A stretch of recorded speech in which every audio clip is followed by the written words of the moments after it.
সময় ৯টা ৫, অফিস তালাবদ্ধ, ভেতরে নেই কেউ। হঠাৎ হাজির ভূমি প্রতিমন্ত্রী, সেখানে ধরা পড়ে দায়িত্বহীনতার চিত্র।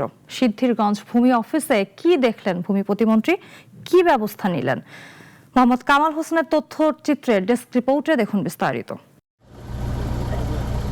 বুধবার সকাল ৯টা ৫ পূর্ব ঘোষণা ছাড়াই নারায়ণগঞ্জ সিটি কর্পোরেশনের ৫ নম্বর ওয়ার্ডের সিদ্ধিরগঞ্জ ভূমি অফিসে হাজির হন ভূমি প্রতিমন্ত্রী ব্যারিস্টার কায়সার কামাল।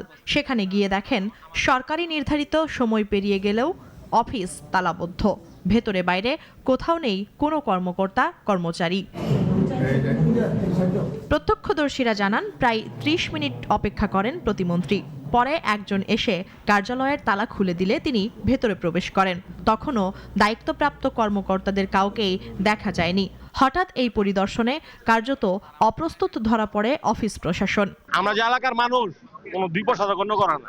আমার কাগজপত্র সঠিক আছে এবং আমার খাজনাও দেওয়া আছে। ইদানিং অফিসে আসলে খাজনা হয়েছে, খাস লেগে আছে। আমি 250 টাকা মিউটেশন করতে দিয়েছি, আমার বাবা ঢাকা থেকে দিয়েছে। ঘটনাকে অত্যন্ত অনাকাঙ্ক্ষিত বলে অভিহিত করেন প্রতিমন্ত্রী। তিনি বলেন, রাষ্ট্রীয় দায়িত্বে অবহেলা কোনোভাবেই গ্রহণযোগ্য নয়। এক্সপেরিয়েন্সটা খুব আশাহত হয়েছে, বিকজ ৯টার সময় অফিস খোলার কথা, ১৫-১০টার সময় কর্মকর্তা ২ জন এসছেন। তো এই ব্যাপারে আমরা যথাযথ কর্তৃপক্ষের মাধ্যমে বিধি অনুসারে ব্যবস্থা নেওয়া হবে। তিনি আরো হুঁশিয়ারি দিয়ে বলেন, জনগণের সেবায় বিঘ্ন ঘটালে সংশ্লিষ্টদের বিরুদ্ধে কঠোর প্রশাসনিক ব্যবস্থা নেওয়া হবে। মাঠ পর্যায়ের এমন উদাসীনতা সরকারের জনসেবামূলক লক্ষ্যকে প্রশ্নবিদ্ধ করে বলেও মন্তব্য করেন তিনি। আজকের এই ভিজিট শুধুমাত্র সিদ্ধিরগঞ্জের মধ্যে সীমাবদ্ধ থাকবে না, বাংলাদেশের যে কোনো প্রান্তে, যে কোনো দিন, যে কোনো অফিসে আমরা যাব এবং এইভাবে একটা যেটা বলা হয় সারপ্রাইজ ভিজিট, সেটা আমরা অব্যাহত রাখবো। আমরা কারাপশনের এগেনস্টে আমাদের যে ভূমিকা, অর্থাৎ আমাদের যে ঘোষণা জিরো টলারেন্স।